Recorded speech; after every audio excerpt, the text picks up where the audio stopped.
Saudara sekalian, jamaah salat Isya dan jamaah salat tarawih yang dimuliakan oleh Allah Subhanahu wa taala.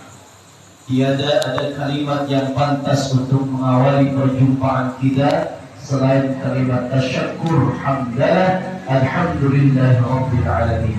Atas perkenannya lah, atas ridhonya lah, atas kudrahnya lah, atas iradahnya lah, kita pada malam hari ini diizinkan oleh Allah untuk bisa melaksanakan sholat tarawih dan dilanjutkan dengan ibadah-ibadah nanti kita yang lainnya.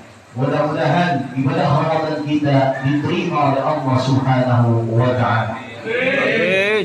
Dengan mengucapkan Allahumma shalli ala Sayyidina Muhammad wa ala ali Sayyidina Muhammad. Saya kita bersalawat kepada Rasulullah sallallahu alaihi wasallam, kepada keluarganya, sahabatnya, tabi'in, tabi'ut tabi'in ila yaumil qiyamah. Mudah-mudahan pada hari kiamat kita semuanya akan mendapatkan syafaatul uzma dari Rasulullah sallallahu alaihi wasallam. Amin. Saudara sekalian yang berbahagia, kita melaksanakan sholat tarawih di mushola enak, aman.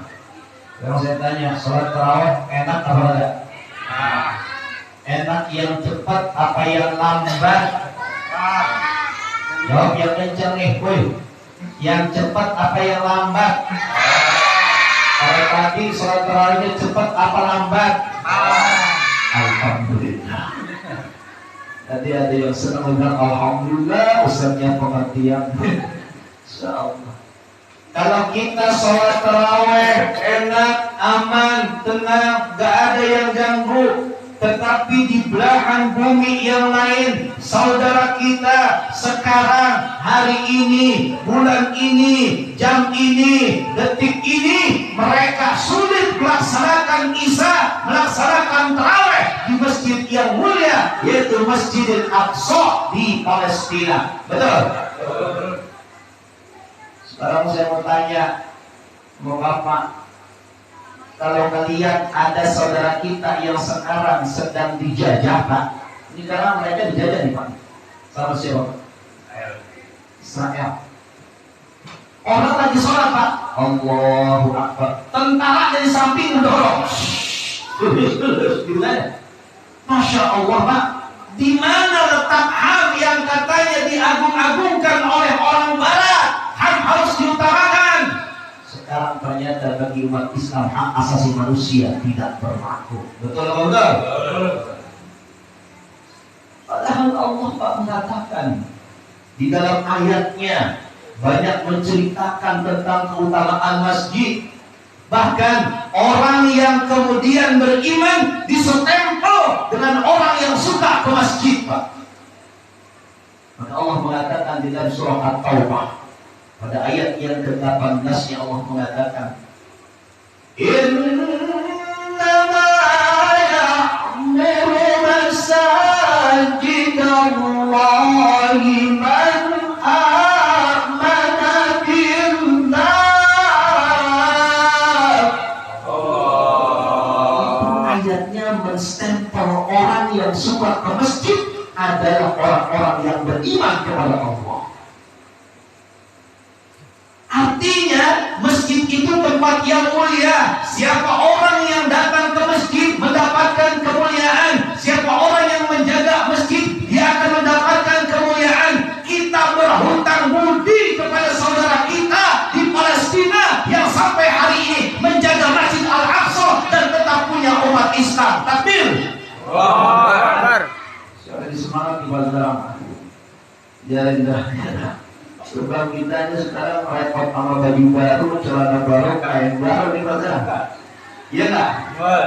Kita saudara kita di Palestina kagak dipikirin murah. Kita pikirannya THR, udah cair apa belum? Cair belum THR kan gitu ya.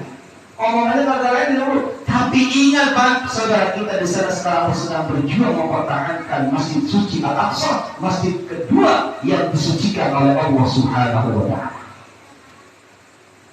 Di dalam satu riwayat Pak yang diriwayatkan oleh Imam Bukhari, di sana dikatakan bahwa ahabbul biladi ilallahi masajiduha wa abghadul biladi ilallahi aswaquha. Kata Nabi sallallahu alaihi wasallam, sungguh tempat yang paling dicintai oleh Allah Subhanahu wa taala di bumi ini yaitu adalah masjid-masjidnya. Ini kira-kira Masjid Insan Rabbani masuk gak tempat yang dicintai sama Allah, Pak? Di dalam Islam gak dikenal musola, Pak. Dikenalnya apa? Masjid. Kecil masjid, Pak. Makanya ketika Nabi mengatakan man bana lillahi masjidan, siapa yang membangun masjid karena Allah di dunia, banallahu lahu baitan fil jannah, niscaya dia akan dibangunkan rumah nanti di surga. Kagak ada hadisnya man bana lillahi musollan, enggak ada, Pak. Ada enggak hadis itu, Pak? Enggak ada. Maka kecil namanya masjid, sedang ukurannya namanya, besar ukurannya namanya masjid. Ini Masjid Insan Rabbani namanya ya. Ya, saya kira gitu ya. Masjid apa namanya? Insan Rabbani. Namanya bagus nih masjid. Insan itu artinya manusia. Manusia, insan itu Rabbani artinya dinisbatkan kepada nama lain selain Allah yang bernama Rabb. Rabbani maksudnya adalah manusia yang dekat dengan ketuhanan. Tuh, mudah-mudahan yang sholat di sini imannya kuat, imannya mantap, kagak kenal duit dikit apa banyak, pokoknya imannya tebal. Mau tanggal tua rajin ke musola, mau tanggal muda rajin ke musola, iya. Dia mau ke musola pas lagi ada susah doang, lagi sakit ke musola. Kenapa rajin banget? Gue bisa sakit banget, gue minta sama Allah biar sembuh, ribet tuh. Ada yang begitu, yang sakit baru datang ke masjid, ada yang begitu, Pak? Banyak, Pak. Apalagi kalau udah masuk KPK, usaha Islami pakai peci, KPK atau KPK, Pak? Itu pejabat kan kalau lagi di sidang di pengadilan kan pakai peci, pakai baju putih, gitu, Pak ya. Itu, Pak, Masya Allah, stempelnya buruk ketika Islam seakan-akan salah terus-terusan, Pak. Na'udzubillahi min. Lalu tempat yang paling dimurkai oleh Allah, kata Nabi, apanya? Yaitu adalah pasar-pasarnya. Sekarang saya mau tanya nih, ibu-ibu kira-kira senangan ke masjid apa senangan ke pasar di Mas? Bu, saya tanya ini, woi, senangan ke masjid apa ke pasar di Mas? Ke pasar. Kan tadi hadis sudah dibilang tempat yang paling dimurkai adalah pasar. Masa ibu semuanya ke pasar, Pak? Masya Allah. Maksudnya ke pasar dulu baru ke masjid. Oh gitu. Maksudnya ke pasar dulu terus ke masjid. Oh gitu. Tapi Bapak juga senang, Pak, yakin kalau ke pasar nganterin ke toko emas. Ngapain? Ngejual emas. Ya, Pak? Masya Allah. Makanya saudaraku sekalian, ini udah jelas nih. Masjid adalah tempat yang digunakan oleh Allah. Maka kalau misalkan kita yakin tempat yang digunakan oleh Allah, berduyun-duyunlah jagain masjid, jagain musola. Musola kita jangan sampai sepi. Musola cakep, alhamdulillah. Tapi lebih cakep lagi kalau jamaahnya banyak, membludak sampai sholatnya keluar-luar. Betul-betul? Saudara Bali ini sholat sini udah masih penuh, ini luar biasa. Bapak harus dimana? Hitungannya masih banyak nih, Pak. 1, 2, pokoknya jari saya nggak bisa hitung, Pak. Cuma baru 10 sama jari saya. Kan begitu.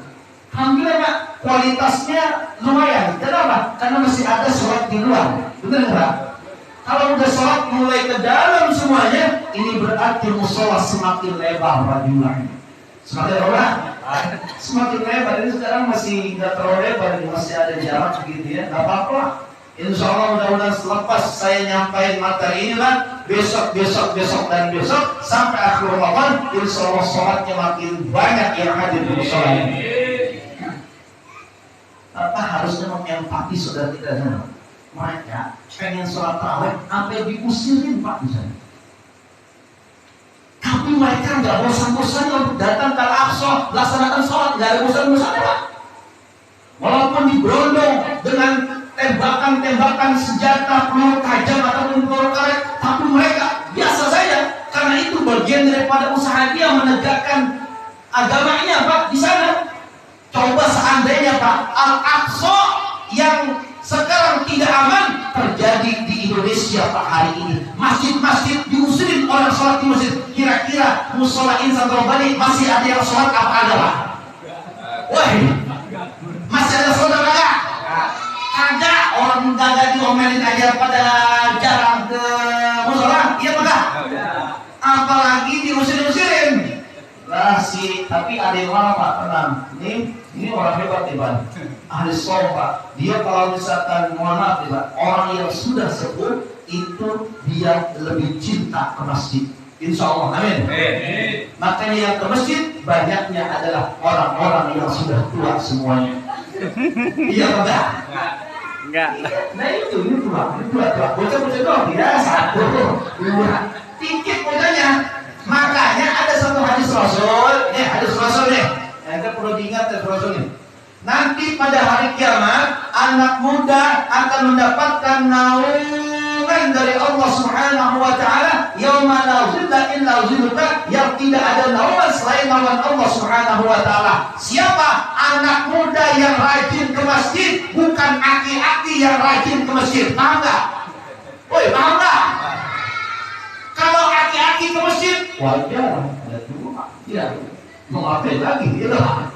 Iya kan, udah dikit lagi, saya mau nungguin jam berapa? Kalau nggak pagi, siang. Kalau nggak siang, malam. Kalau nggak malam, ya pagi. Begitu aja, bener nggak kawan? Nyengir lagi. Masya Allah. Tapi kalau anak muda, dia punya masa depan, tapi dia tidak lupa kewajibannya kepada Allah yang menciptakan dia.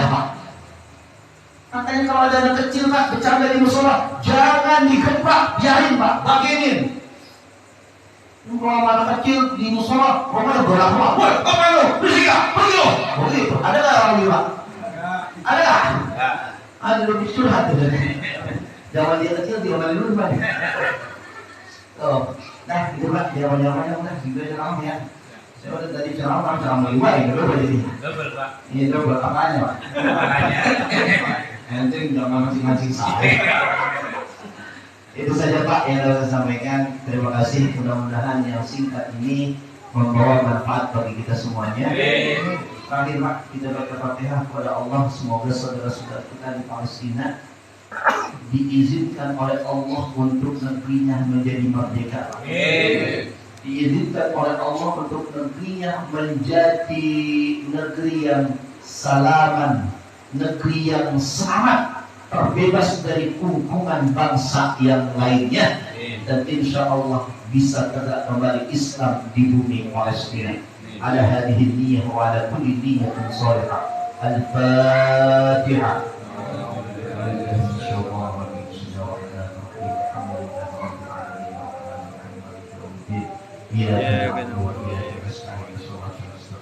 صراط الذين أنعمت عليهم غير المغضوب عليهم ولا الضالين. Sekian, terima kasih. Wallahu a'lam bishawab. Wallahul muwaffiq ila aqwamit thoriq. Wassalamualaikum warahmatullahi wabarakatuh. Waalaikumsalam warahmatullahi wabarakatuh. Allahumma sholli ala sayyidina Muhammad wa ala ali sayyidina Muhammad.